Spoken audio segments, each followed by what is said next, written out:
In today's video, we're going to take a quick look at how you can break out full names into the first name and the last name in Excel.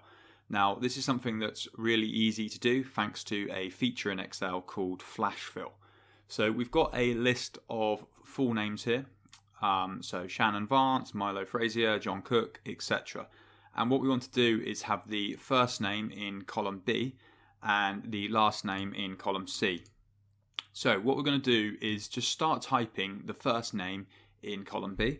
So I'm going to write Shannon here, hit enter, then add Milo, and instantly you can see how Excel has sensed there's a pattern of what's going on here, just from those two entries up here, Shannon and Milo.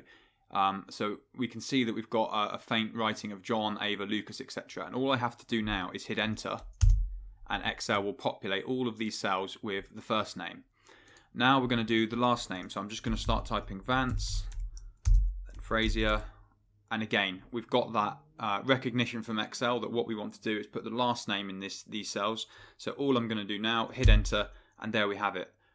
So that's a great built-in feature of Excel that allows us to quickly break up full names into first and last names. Now, I will just add that two of these names actually had a middle name here, and this one had two names in the middle. So Mark William Turner and Nina Paris Carolina Bowen. Now, what you'll notice is that Excel still managed to recognize the pattern and just pull out the first name and the last name. So having a name where there's middle names didn't kind of stop this from working, which is another great feature of being able to do this in Excel.